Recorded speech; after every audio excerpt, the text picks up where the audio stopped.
Rickie Fowler, swing analysis. What's up, guys? It's your favorite Kiwicoach. Let's go do this thing.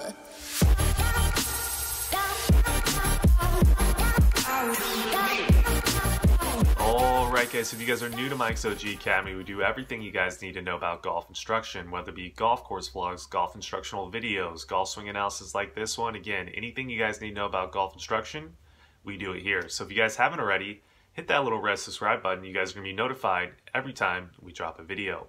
Hey Ricky, you have any pointers for me? I carry this mirror around with me every day. Get a good look of what's going on, making sure the smile's on point. Why don't you give it a try? Calm the cheeks down. More teeth. You got to own that smile. How's that? Yeah, no, you're good. When you finish the shoot, drop the mic, walk off. Mic drop. So getting into Rickie Fowler's swing analysis, we're going to just be going over the driver. The reason why I wanted to make this analysis because in terms of total driving efficiency, he's over in top 5 player on the PGA Tour in 2018.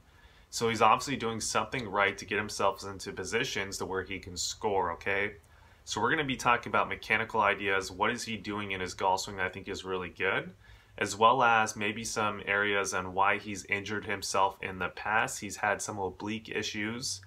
And we're just going to be going over kind of some biomechanical stuff too that you guys might want to keep in mind when you guys are out there changing your guys' golf swings and trying to copy some of these PGA Tour players out there. Anyways, let's hop into it. So first idea that I want you guys to kind of take note of is we're going to really go into kind of pressure trace because I think he does a very common pressure trace for PGA Tour players, which I think is definitely something that a lot of you guys out there can implement into your own golf games with the driver and become a lot more efficient with the way that you strike the golf ball in terms of hitting it on the up slightly, as well as really just starting to use the ground maybe a little bit more efficiently as well.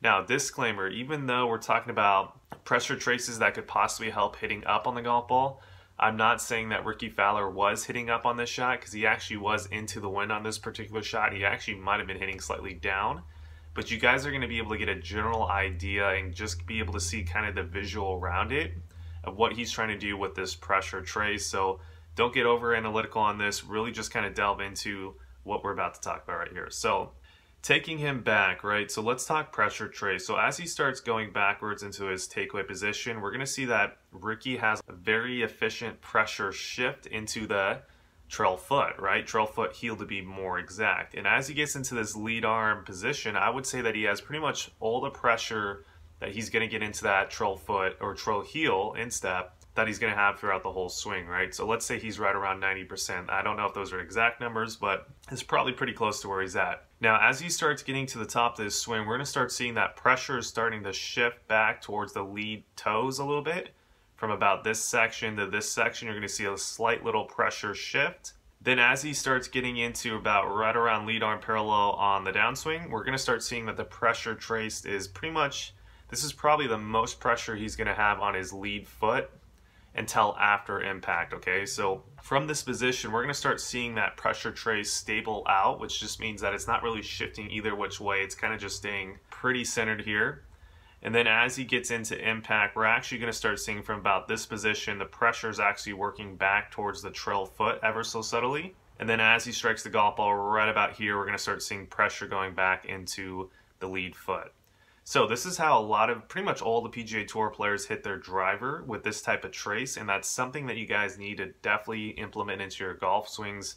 I do a lot of work with my players who are intermediate to advanced, even beginners. We kind of get a little bit into this with the driver just so you guys can really start optimizing the swing. So let's draw some arrows and just kind of show you the pressure trace. So the initial part we want to look at is as he takes it back, just like we were saying earlier, you're going to start seeing pressure go from about 50-50, and now it's going to start working, if I can get an arrow, out towards the trail instep. So it's kind of working this way through this section, right? Now, as he starts getting into about this position, again, this is pretty much where he has about 90% pressure into that trail instep heel. Then from this position, we're probably going to see on body track when he goes from about here to here, pressure is starting to work back kind of towards the center to where he's getting kind of close to, he's probably still about 75% of pressure on the trail foot instep, not quite centered out, but right about here, this is pretty much where we're going to see him be stabilizing out that pressure trace, right? That's where he's not moving it either which way. Then again, right about in this position here, we're probably going to start seeing the pressure trace from this position into the impact. If anything, go maybe subtly backwards towards the trail foot. Then probably stabilize out again, kind of stay where it's at. Maybe he's at like 65% on the trail foot, and then the rest percentage on the lead foot, something like that. I'm not giving exact numbers. These are just kind of typical ranges that you see with the Z trace. And then from here, as he starts pushing forward again, then we really start seeing it mashly shift into kind of this lead instep foot, right? As you can see, the toe is coming off the ground, right? That's a pretty common trace. And again, that's definitely something you guys should take away from this analysis. Now, that being said, that is something I really like about his golf swing. Let's go into one or two more things I really like in his golf swing in terms of what he's doing in transition, and then we're going to get into kind of the biomechanical injury prevention type of talks. So as we take him up to the top, now an unusual move relative to my preferences, we're going to see that Rickie Fowler gets a lot of gets a lot of front bend as he starts churning, and you really start seeing that his cap level is dropping a lot, right? So he's loading into the ground quite a bit. I really don't have anything against this, except for when I do see a lot of like mid-level to advanced players do this who aren't professional golfers, I tend to see him extend early. And let me explain what I mean by extending early. So if we watch Rickie get up to the top of his swing, if we zoom in on his lead pelvis, we can see as he starts transitioning, if anything, it lowers or pretty much stays where it's at, right? I don't see a lot of amateurs who are in the mid-level handicaps, advanced level handicaps that do this move do what Rickie's doing. Now, a lot of it probably has to do with the way they're using the pressure in the ground and using kind of their backswing pivot ideas to get into proper positions, like Rickie kind of has done a little bit differently. So not to say I wouldn't teach Rickie's move in terms of the backswing move to players. I would just say if you're going to want to do it Rickie's way, make sure you get a lesson with a PGA pro or someone that knows what they're doing, and they're going to kind of teach you. If you really want to have Rickie's backswing where you're lowering into the ground, that feels super comfortable, because I know I have a couple students that like that. You're going to have to kind of have the transitional move that's a little bit more like Rickie's, making sure that pelvic line is, left pelvic tilt is kind of staying there till about here, and then now you can start extending as you're still rotating and churning, right? That's kind of the main ideas that I want you guys to get away with that section. Cool. So that being said, those are some of the really good things I like about Rickie's swing, and I think he's doing a great job of. Now, getting into the biomechanical talk about how we can stay injury-free, let's talk about his oblique injury, right? So Rickie had an oblique injury back, I think it was either 2017 or 2018. You guys can fact check me on this. Now, I would say a lot of the reasons why he was getting those oblique injuries has to do with the amount of lumbar lordosis and kind of the shearing action that he has, right? So shearing is basically just the dislocation between, so let's say my sternum's over here, and let's just look at Rickie's swing real quick. So notice where his lead hip is, and then let's see where his sternum is, right? So there's a distance between those two, right? The further the distance, the more strain and the more shearing action and forces you're putting kind of on your lumbar spine, your lower back spine, right? And a little bit on the mid spine too as well. Now, our argument is if you're not physically capable of doing this and you try to do something like this, like your typical amateur who, say, is a 45-year-old male who has an office job, who doesn't necessarily do a lot of athletic motions every single day, you're probably going to really mess up your lower back if you try to start doing something similar to this. Now, Rickie Fowler has actually had some oblique injuries, which is probably somewhat of a side effect of this move that he's got going on. And I'm sure possibly in the future that's going to be something that him and Butch work on if they haven't already tried to work on getting rid of some of this. And he doesn't have to get this amount of shearing force going on in the backswing, because again, he's probably going to start leading into some more injuries if he keeps doing it. Now, that being said, some more ideas around excessive shearing. It's when the interior pelvic tilt is tilting downwards a lot, and you're getting, let's say, your neutral spine, there's a little bit of curvature here, right?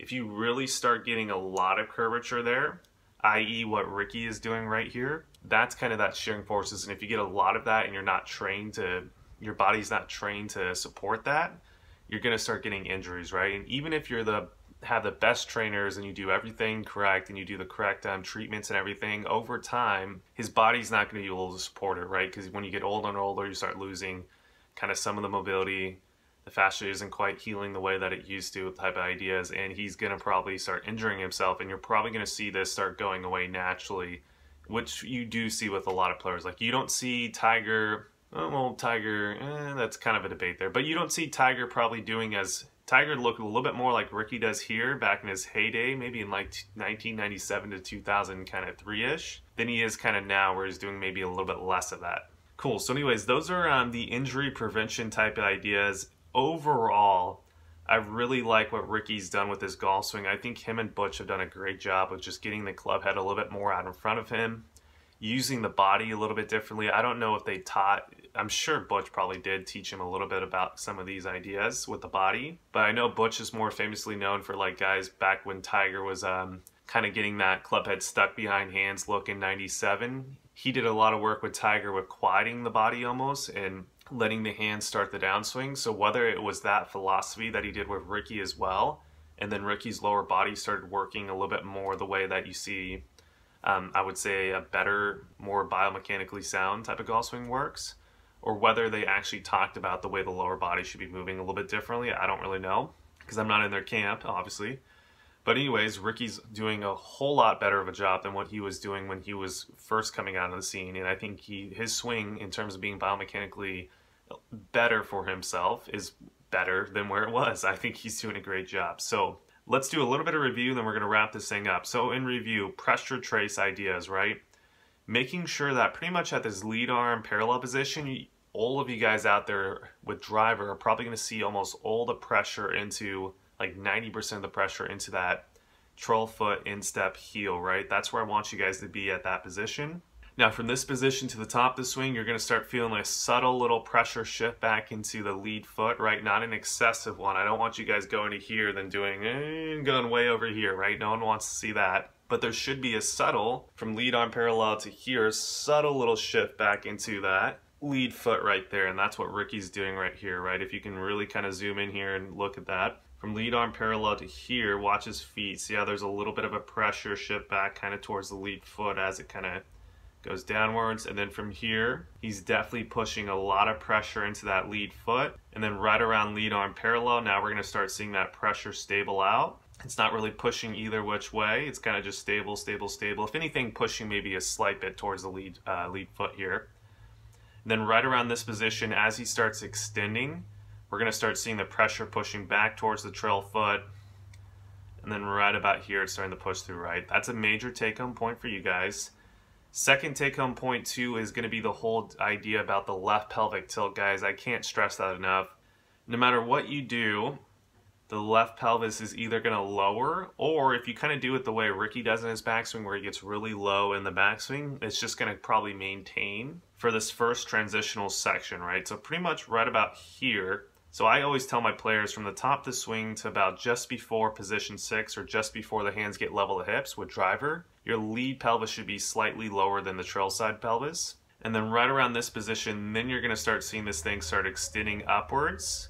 Because at this position, if you do that correctly, and you're kind of churning and using some rotational forces, your hips are going to be slightly open to the ball target line at this point, which means that you're somewhat around here. And then from this position, now you can start extending, and you don't have to worry about getting the chest stuck behind you as if you had extended early and not rotated the chest, right? That's kind of the whole idea, and Rickie's doing a great job of that. And then he pushes forward. And then the last idea is, I'm not a huge fan of the amount of kind of shearing that he does on the lumbar spine and getting that lumbar lordosis excessively this way, right? If you get a lot of curvature in that lower back, especially at the top of the swing like he's doing here and in transition where you're starting to rotate, not going to be good, right? Not going to be good for your lumbar spine. It could also start creeping into other type of injuries like he did with his oblique injury and stuff like that back in either 2017 or 2018. So those are the major take-home points. I hope you guys enjoyed this analysis. If you guys haven't already, smash that like button. Let me know if you guys like these types of videos. Again, leave me a comment if you have any other video ideas that you want to see in the future. If you just want to start a debate or conversation, definitely leave that below. And as always, if you guys haven't already, hit that little red subscribe button. All right, guys, best of luck out there and play so we go.